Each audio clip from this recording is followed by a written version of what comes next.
Welcome to the In-Betwixt and In-Between. This is Leadership Limbo, a podcast aimed at helping leaders embrace the discomfort and power of leading themselves and others in the midst of it all. We blend real insight with practical tools to help you lead with self-awareness, purpose, and influence, wherever you are on your leadership journey. I'm Josh Hugo, one of your co-hosts, and I'm joined today by my other co-host, John Clark.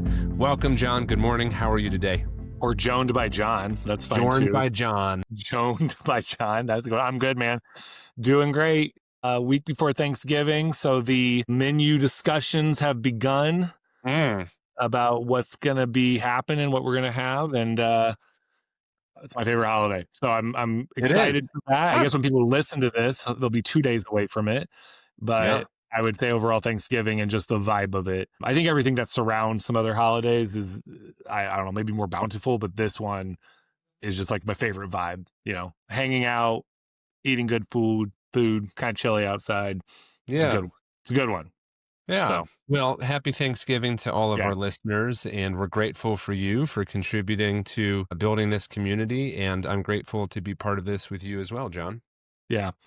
No, super thankful. I love a good time to show gratitude. Maybe a post-Thanksgiving one would just be a episode on the power of gratitude and leadership or something like that. But certainly we'll put that note down. I like that.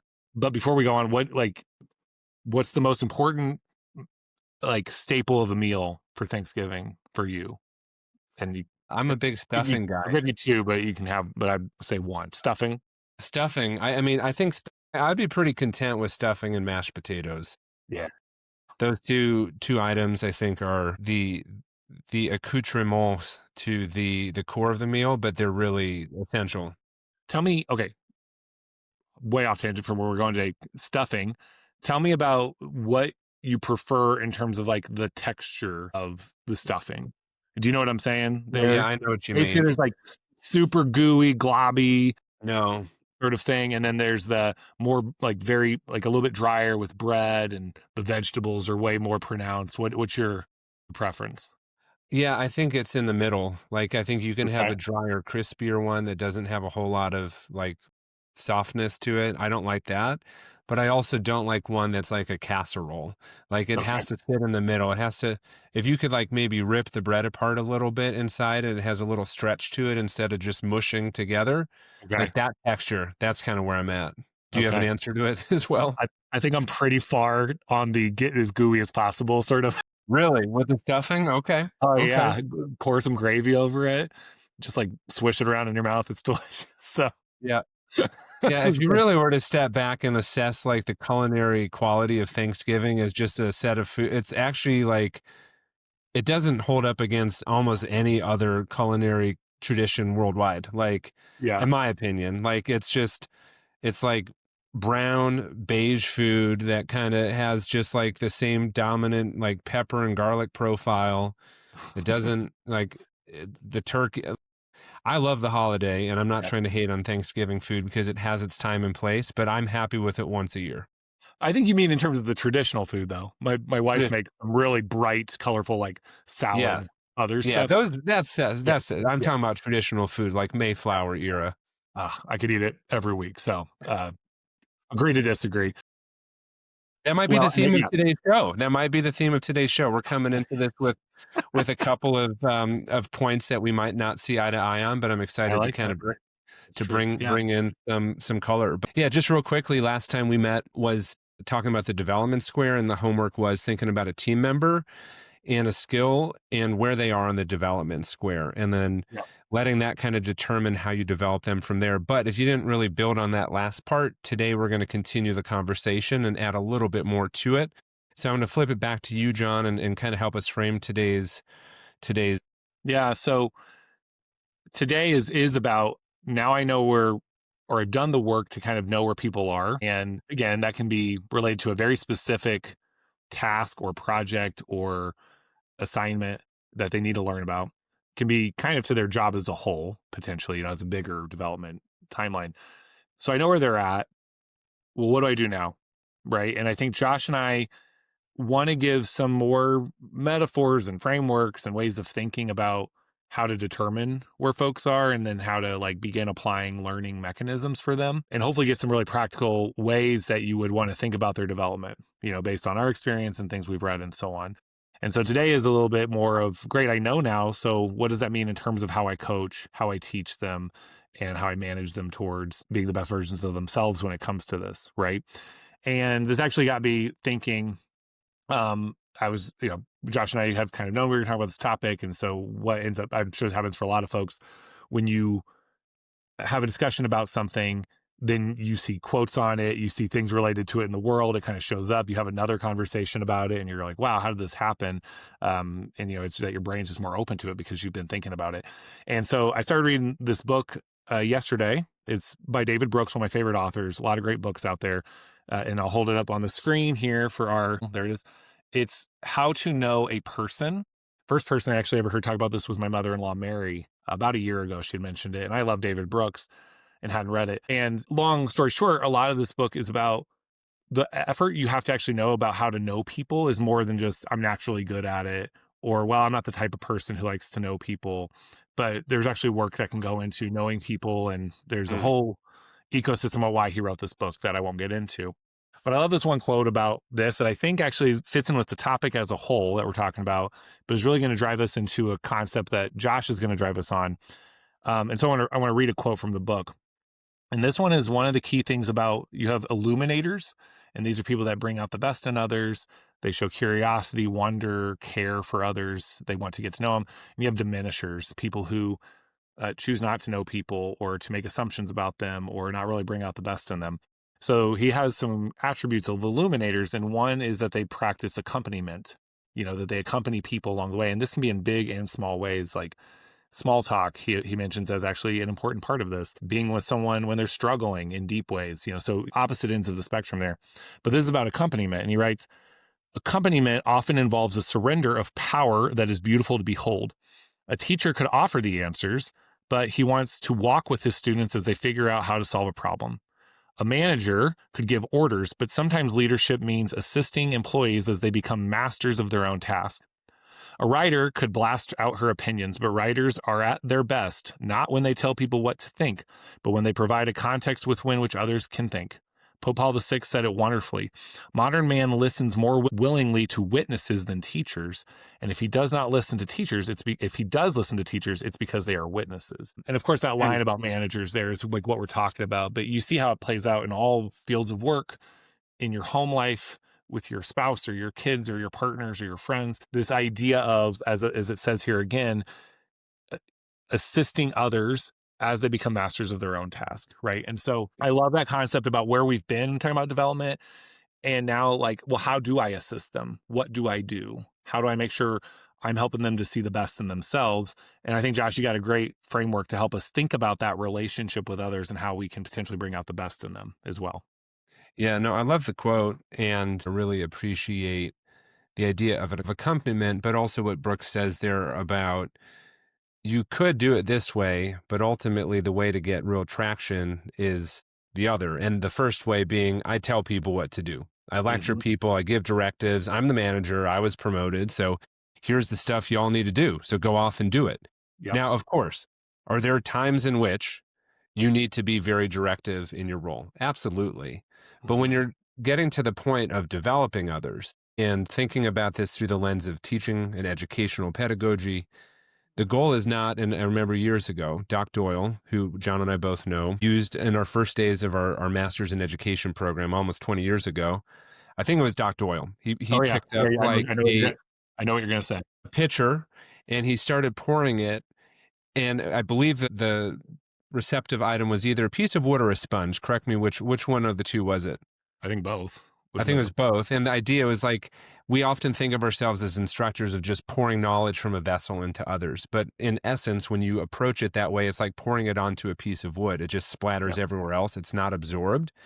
And the difference is like, we want to think about engaging the learner where they are drawn towards us and they are not distancing themselves from us. And that comes across the intersections of how to create that are going to go well beyond anything that we can just talk about in a single podcast about. If you are, as the manager, the teacher, the instructor, are pursuing but the audience, the student, the learner, the direct report is distancing themselves, there's not going to be a whole lot of impact, right? Yeah. And when we think about that, the visual image of if somebody is coming towards you, that is where the opportunity to teach, learn, and communicate effectively exists. Mm-hmm. If you are facing one direction and the other person is facing the same direction, you're both walking, that ability to create impact, to teach, to learn, to influence is going to be highly limited. So I think that building from the Brooks quote, one of the keys, and this is a little bit of a mindset, but it's a little bit of a how, because we're going to translate this into the Yeah. how in a minute, Yeah, for is that sure. you have to be thinking about the role of teacher, of manager, as one in which you can't be the one pursuing and the other person can't be distancing. You have to draw them towards you. And as the learner, you have a huge responsibility to be somebody who has to be open and curious about learning as well. Yeah. You can't run from learning. You can't run from opportunities or Right. even run in a way like, I already know this. There's nothing left for me to learn. Right. Right. Yeah. And it ties to this underfunctioning, overfunctioning concept, right? Yeah. And so the idea of underfunctioning is almost where you've eschewed responsibility, you've pushed responsibility off. You say, well, that's my manager. They're just going to tell me what to do. And if I have a question, they provide an answer for me. If I have a problem, they provide a solution for me. And if you're a manager, there's a good chance that you might be an overfunctioner. You've probably shown up as a pretty effective do-gooder, Yeah. get done at work kind of person. You probably overfunction, which means you step in for other people's problems pretty often and solve them. And if you are not aware of your tendency to potentially overfunction, and if you are a learner who would like to just think of this power dynamic as an excuse to underfunction, they tell me what to do, you're not going to learn a whole lot. And as a manager, you're going to be pretty ineffective at affecting change and creating any sort of traction. So that's another kind of caveat to watch Yeah. out for. So pursuer, distancer, overfunctioner, underfunctioner. Yeah, let's hit these concepts a bit more because we kind of Yeah. rolled into them and I'd like to Yeah. stamp them Let's a do little it. more. So, the one concept you talked about is the pursuer and the distancer. To be clear, this is about like a relationship between two people or a person and a group of people, right? It's a correct. Two people, at And least. so the way you explain that is we can't be in this constant idea of like, I'm pursuing you to develop you, but you're running away from that. Right. Probably also, there can be times when this actually plays out when the person being developed is trying to pursue, like, hey, can you help me? And the other person is like distancing themselves, like, no, you should be able to figure this out yourself. Right. So I could probably see how that can go both ways. Right. And Yeah. so today you have to ask yourself, I think, like, okay, I know where a person's at on their development timeline, but what do I need to do effectively to make sure that we're coming together? Is that right? A little bit? Just because, Absolutely. like, I know that you're now at the empowerment stage or, hey, you're at the foundation stage. Great. I wanted to do some things to teach it to you. But if that person's running away from you, or if you aren't really opening yourself to actually teach them or coach them, that's a problem. So it sounds like one is create the conditions by which you're kind of standing together, ready to do this work together, right? Yeah, it's that's why I like that Brooks quote, the Yeah. accompaniment concept is like to create and well, to avoid this dynamic of pursue and distancing, you have to have relationship, you have to have mutual trust, you have to have influence as a manager, Yeah. and you have to be very tactfully like sound in how you bring others into the learning process. And we can get to that in a minute. Yeah. And then the second one is stamp again, over functioning, under functioning. Can you break those two down for us one more time there? Yeah, that's a great question. So to keep it relatively simple, an over-functioning person, and this applies in work, it applies at home, it applies in really any setting in life, is somebody who jumps in to solve problems for other people. And an under-functioner is somebody who is essentially waiting for others to solve their problems. Yeah. And this can exist in relationships. In fact, it probably does happen in relationships pretty often within like marriages, for example. And like there's elements as I think about this concept that apply to my own family life. But that's the essence of it. One person who feels the burden of responsibility to solve other people's problems. Gotcha. And it Hero. creates this Hero. kind. Say that again. Hero. Yeah, the hero, right? Like an overfunctioner hero concept is pretty close correlation if I had to guess. Yeah. And the underfunctioner is the person who kind of takes this passive role, effectively the distancer, Like, you villain, can help me. Like, I'm the victim probably here. victim or Somebody, villain. Yeah, either yeah, one. Yeah. exactly. Yeah, no, yeah, I love that. And I think obviously the over functioner, they're pursuing too much. They're not creating conditions where they're pulling people towards them. That's They're just right. pursuing, like running after folks. I guess an over functioner could also be a villain as well, right? It could. Under functioning is I'm distancing myself to a certain degree, right? And I remember we were talking about this earlier. I wanted to share this book because what happens here, to your point, is I'm being overly directive. I'm telling you what to do. I'm not inviting you into this. You're not feeling empowered yourself. A lot of that has to do with our approach. So if you're a person who talks a lot or over explains things, the thing you might try to do better is ask some questions. Like you might actually know and you are the expert. And so it's important for you to get information to this person so they can begin to learn the thing. But your best bet is when you question and you pull it out of them and you help to build understanding themselves, right? Great book here. This one I'm going to hold up on the screen also is The Coaching Habit. Say less, ask more, and change the way you lead forever. Hard to read that backwards on the screen. Good book. Kind of a quick read. It goes through these 7 essential questions that good coaches ask people, good managers ask people to pull the things out of them. If nothing else, just the act of trying to ask questions will go a long way in this as well, right? So I'm not going to go through the whole book here, probably worth a discussion at some point.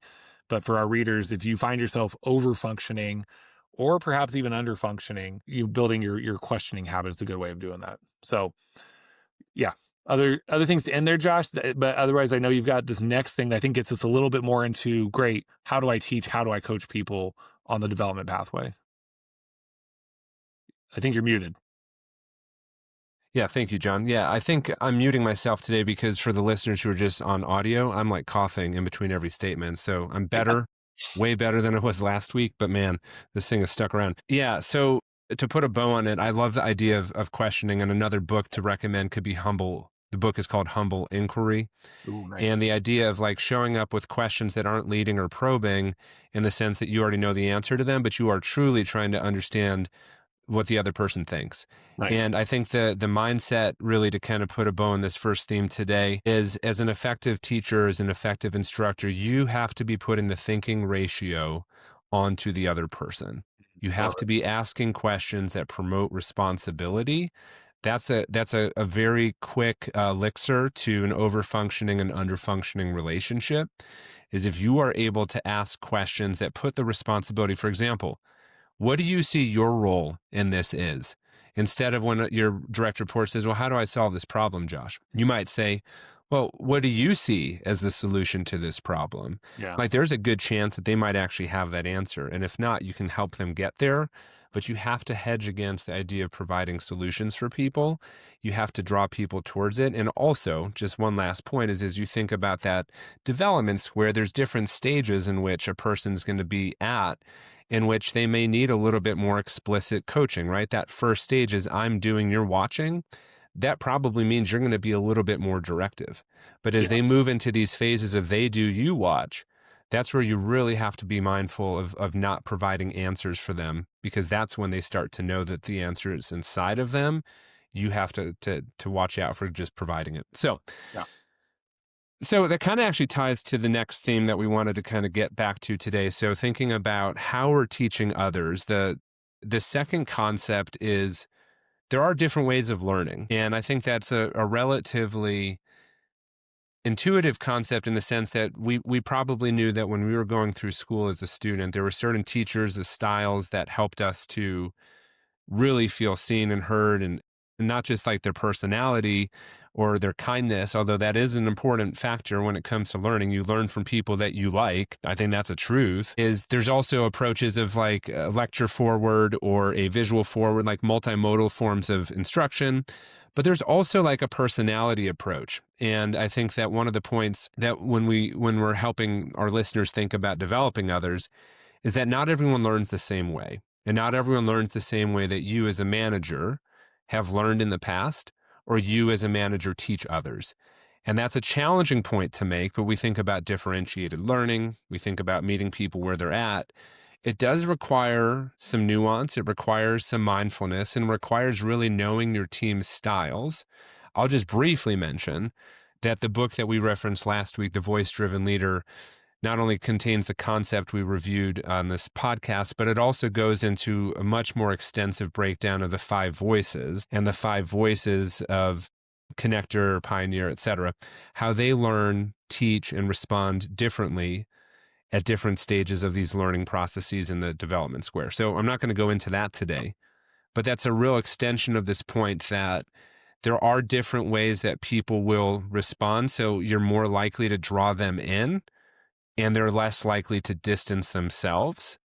And that becomes the art and not just the science of development. So, John, what are your thoughts? Like, what am I missing in that framing there? What would you add? What would you wonder about? Yeah. So I want to start by saying very much agree that to help a person learn better, we talk a lot on this podcast about knowing folks, right? Knowing people. And I started the book or this out with a book that's called How to Know a Person. So like, it's clearly a big part of what we're doing. And some of that is knowing what are the conditions or the ways of learning or the structures that'll best help this person to learn, right? That'll help them best do this and make them feel, to that point, drawn to me versus trying to get away from the way I'm teaching them. I will say, I think this is a key point where we talk about tensions in this podcast, that this can be a real tension. Because I think sometimes when people hear this, we can think like we have to go to whatever extreme we need to make that person fit perfectly into a style of learning, or I can't put them in this condition, or I can't kind of push the boundaries a little bit and then like push them to say, hey, you may feel like you're not ready, but like it's time for you to do it. We talked about that a little bit with the example of the pit last week. Doctors saying, like, oh, you want me to do this? Yeah, it's your turn. You got to push people when they're quite not ready. That there can be this feeling as a manager sometimes that the world is telling us, well, if I don't perfectly make it fit to the way this person wants, that they won't want to learn it. And so there is this tension of, yes, I think you have to know very well how your people learn and how you can best set them up based on how they act. How much do they like directives and like bullet points for how to do something versus I thrive better when I'm not given too much guidance. I'm just given the outcome. And also, sometimes someone needs to be challenged like, hey, I'm actually not going to give you the step by step on how to do this. I actually want you to develop the step by step. Tell me why you think that's right. And then I'm going to have you execute. Or, hey, you know what? This is really new for you. I know you like your own way, but I need to give you a model first. And then I want to ask how you would do it differently. But you need to be willing to kind of watch that model, even if sometimes that drives you nuts. Like you want to be the one just doing. So I hear it.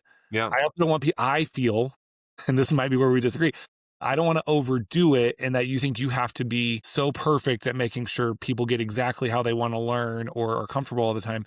It's okay for people in their learning process to be uncomfortable at times. Now, it's best to acknowledge that and say, hey, I know this may not be the way that's most comfortable for you to learn, or you may not feel ready for this, but I really think this is going to be best for you because of these reasons. And so I hear it. I think a lot of books say that and they over index on it. And then people walk away from those books or their ideas like, oh, I got to know 40 different ways to help my people know how to do stuff. And I have to match them at all points in it. No, sometimes you can identify what's needed in that moment. And I think we'll get to that when we talk about gradual release in a minute as well. Yeah. So, no, I think you bring up, the idea of personalized learning exists very robustly in the education space. It's kind of a buzzword.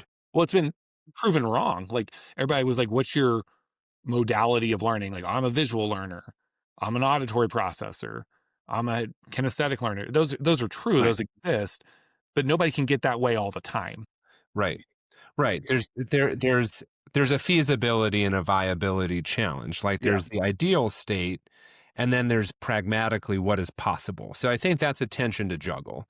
I think the point that you bring up, you mentioned the statement about outcome, and another frame to kind of think about from an education standpoint and a teaching standpoint is, have you named for your team what the criteria for success look like? Yeah. Right. And if you can define for this phase of your development, you are learning how to, let's just come up with a very basic example. You are learning how to submit your weekly timesheet. That could be a weekly exercise that takes 10 minutes. The criteria for success is that you meet the mandate for the organization, it's done by this date and time, and that it contains at least 3 different codes for CapEx and OpEx in your company, right? Yeah. You're learning this as a new employee. The criteria for success is that's what success looks like for me, great. As a manager, the question could be, what will it look like for you to get there? Is it helpful for you to be given the handbook and you discover your own adventure to figure out the solution? Do you want to see it modeled side by side? Do you want me to give you like 3 quick bullet point hits that you can do on your own time? What is the model that's going to be most helpful for Yep. you? And then let the learner decide, you know what? I hate it when somebody gives me a checklist. As long as I can get those 3 criteria for success met, and as long as you're clear as a manager that those are your criteria for success, then frankly, it shouldn't matter how they get there. Now, if how they get there matters, then that actually needs to be part of your criteria for success.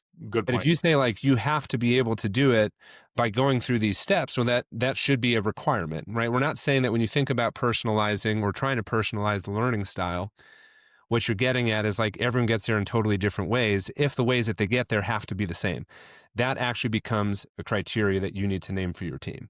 But Agreed. it also calls to question so often as a manager that when you actually push to what is actually most important here for the people I'm leading, and you have to articulate these CFS or criteria for success, you start to realize, it doesn't probably matter if they do it this way, because that actually isn't going to have any relevant impact on the outcome.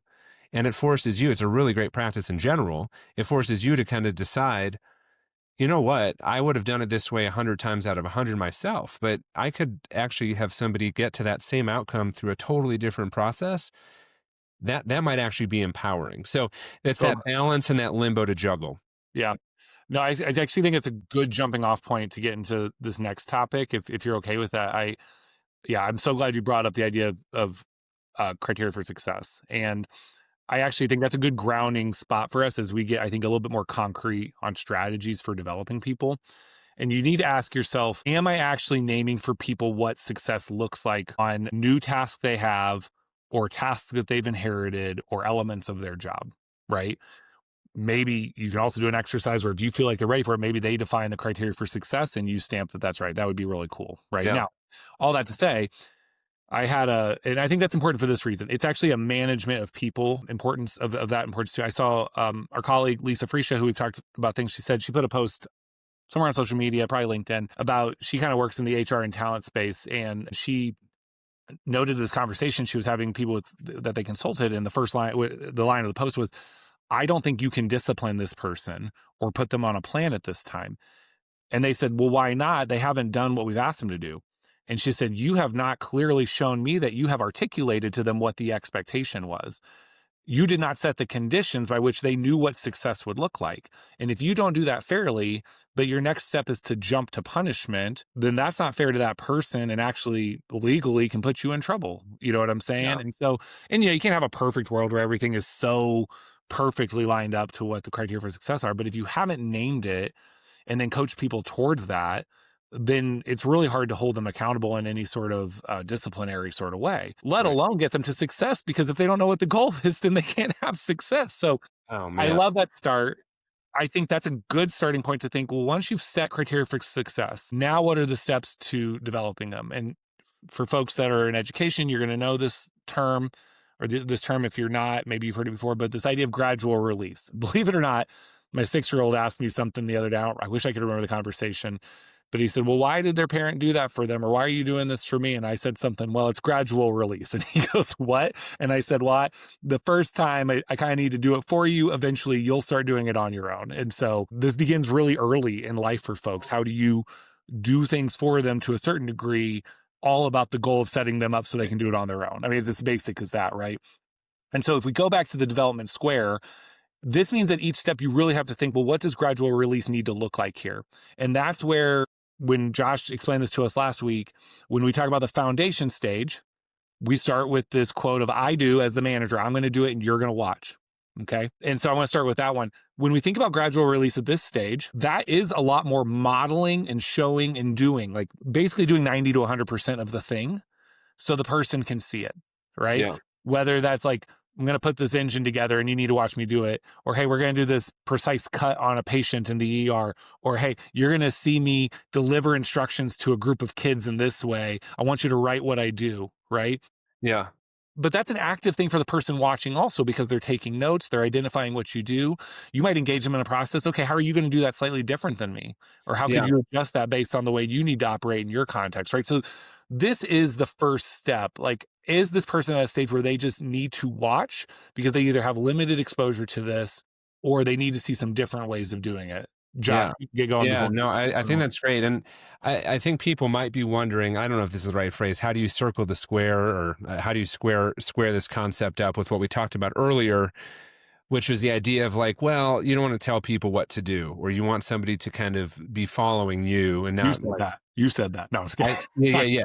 Right, like you want somebody to be coming Yeah. toward you. Yeah. What does that look like in this stage? Well, I think that you mentioned this earlier, John, or you modeled this earlier on this episode, is it's really important to be able to articulate where somebody is at and why they're there and why you're doing what you're doing, right? You could say like, ultimately, the goal here is for you to be doing this on your own. But because this is a brand new concept and I know you're excited about it, I know that you believe you can do it, and I believe you can do it eventually as well. What's going to happen here is I'm actually going to be doing a little bit more explicit teaching. I'm going to show you what to do, and it's not going to be how we do it forever. I'm not going to micromanage you for the next 5 months on this. But right now, you're at this initial phase of learning. You're at this foundational phase. So I'm going to be more explicit right now. And you give permission for people to see where they fit. And it also kind of helps to call your shot that you're not always going to be lecturing somebody, telling somebody what to do, modeling it for somebody until you just completely walk away. You're Yeah. positioning it in sequence of this gradual release model, and your rationale goes a really long way to helping people kind of feel safe to say, oh, I want to do this, but I know right now the time is for John to show me. Yeah, I think that's why I think it's important that you and I are saying this, because I think most of the world gets overly apologetic for developing people at this stage. Well, what happens? They skip this, they skip seeing things modeled, they skip seeing things done by experts. And what do they move into? They get to this conscious and competent stage, the immersion stage, and they begin to be like, shoot, there's things I don't know, or this is harder than I thought, because nobody thought at the foundation stage, let them see ways of doing this so that we can more quickly get out of that and we don't fall into that pit of despair, right? So I Right. push that there's ways that you can think about modeling and how that person engages with modeling that matches their style and doesn't feel, I don't know, paternalistic or something like that. Hmm. Um, but it is a critical stage, and it isn't critical also to set the mind frame right for that person learning, like, hey, why do we do it this way? Or why are we Hmm. going to do it? And I think that jumps into the immersion stage, right? So this is the I do, you help. And so there's more balance here. Like, we're going to do this together, or I'm going to do some key parts that are a little bit more technical, but you're going to take on like kind of the other elements of this, right? So I can see that you do those well before I release the more complex things to you, right? Hmm. And you gradually over time shift that more and more towards, great, now you do them, right? And so that this is a really key part of how do I make sure that I'm not turning over things that are too complex or difficult too soon, and how am I making sure that you're getting at bats and practice with this, right? Then empowerment stage, conscious competence. This person knows what they know. This is the time where they have to really do it. This is you do, I help. You do it. I faded back a bit. I'm going to help when needed. I'm going to step in if you ask for it, primarily. But at times I might step in before things go haphazard because I can see 3 steps ahead of you because I know a little bit more about this. But I'm here to help, but it's you doing it. Or as you further and further release from this, they're doing most of the work outside of your view, but they feel comfortable enough to know they need to come to you because you've set the conditions to say, hey, I'm kind of stuck here, or I forget how we did this, or I want to do it this way, but I don't know if that's fully right. Can you give me your ideas? Right. So we're fading back eventually to the point where we get to that unconscious competence. They're doing it. They're monitoring themselves. This is you do, I watch. I'm fully watching. I'm not really helping too much. We talked last week. This is you do, and I experience it, right? You do, and I'm the beneficiary of it because now you're become the expert on it and you're helping me and Right. others because of your ability to do it. So throughout the continuum, how do you move from modeling and doing and then reflecting on that to them gradually doing more, to them doing it all, knowing that they have you to help when need it, to them doing it with confidence to the point that they're as good as anyone on it, right? Yeah. Thoughts on that? No, I think it's a couple thoughts. Yeah. One, I think a couple of skills to really lean into as you're going through the development of others is one, just internalize the development cycle and this square, so to speak, the gradual release model. So you can kind of name where your role is at each of these points. I think two, make sure that you're checking for understanding throughout, that you're not waiting until like the tension, the limbo as a developer is knowing how far back to stand. It's not like a linear, I know exactly now you're in the empowerment stage. Oh, now well, we're actually in the development stage. Like there really is like an unclear, it's a spectrum, right? So you have to constantly stay engaged. You have to be asking questions. You have to be creating structures to be able to maintain the development cycle. That means like if you're going to say this is going to take a few different stages, you can't just leave that up to happenstance on your calendar. Like if that's a skill you need to develop with somebody, make sure that you have, like if you think it's going to take a month to get them all the way to the multiplication stage, pretty quick, have a weekly check-in with them if you don't already, right? Make sure you're embedding a structure to hold yourself and the other person accountable to development. If you just leave it to chance and say, oh, check in when you're ready, where are you at right now? It's going to become something that falls apart much more quickly than you would like to see. Yeah. So I think feedback loops that incorporate checks for understanding, that include your CFS, your criteria for success. Say, well, this is how we needed to get there. Did we get there? Where did we fall short? Where are we doing well? Giving feedback on a consistent basis and ideally in a real-time manner as much as possible is really critical to walking people through these various stages. And my last note would be, yeah, I think just avoiding micromanagement in the second half of development, where like, no, this is really where you need to allow them to go out and demonstrate competence in the work that they're doing. And on the front end, also avoid pulling back too soon, right? Like you have to know as a lead, like for me personally, I'm probably more willing to say, hey, I think you got this and pull back too quickly. And then I probably hyper respond and start to micromanage when they're not. So you just have to be aware of your own tendencies throughout the process when it comes to how you trust other people to do with something that you're stretching them to be able to do. Yeah. Yeah. And I think just to stamp when you're talking about the feedback loops, about offering real-time feedback when you can, like you're watching them do it and it's immediate, or scheduling and planning check-ins. Think about how those are paced throughout this process. Know like, hey, I know that this person is very new to this thing. I need to build my calendar to be more present with them when they're executing it or doing it so that I can give real-time feedback versus later on in the process. I trust that they can do it. This is how I'm going to use some questioning instead in our one-to-one to see how their confidence is feeling about how to do it. So you can peel back how much you need to be in that person's space, seeing them do it over time. Right. So on top of planning how you're going to teach it to them, plan the ways you're going to gradually release the way you check in on them too. And I think you're exactly saying that. So mapping that out is really key. So great. Awesome conversation. I've loved this whole series on development, Josh. Do you want to send us off with some homework before we close out here? Yeah, I mean, I think just like any of these podcasts, a lot of it's reflective. And I think that hopefully any part of this that got you thinking is something that you can go back and do a little bit of work on. We don't necessarily know which part of our podcast hit you in a way that's like, ooh, I should do that differently. So work on whatever that natural piece is for you. To give something more explicit for those who might want a little more direction is we would encourage you to think about what it is you need to do with somebody you mapped out last week and really think about what moves are you making. Do you have that structure on your calendar for them? Are you checking for understanding? Maybe even this concept of are they distancing because you're telling them what to do might actually push you to say, I should be asking more questions and draw them back in. So that's a little bit of like, go back to the map, find the person or the people that you mapped out last week and kind of tie some of these application level skills we introduced today around how to develop and make an adjustment if necessary. So that's what we leave you with. John? Yeah, we'd love to learn too about how you're applying this, sending us messages, engaging with our posts on social media, emailing us, I don't know, pick up a phone and call us and let us know like, hey, I tried it this week. It was really cool. We'd love to help you with that. So yeah, with that, a request to download our podcast, wherever you get your podcasts, subscribe, follow, Give us a review. If you want to write comments there, we would love that. One, it helps people who are coming across the podcast to learn about what folks are learning there and what they like about it. And then beyond that, we just, as I said earlier, just want to connect with you. So please let us know. Also on YouTube, if you want to subscribe to that channel. And and please share this with folks. Bring it to your teams. Help us to be part of a conversation with you all. And so until next time, this has been Leadership Limbo, where we make space for the tension and tools for the journey. See you in the in-between.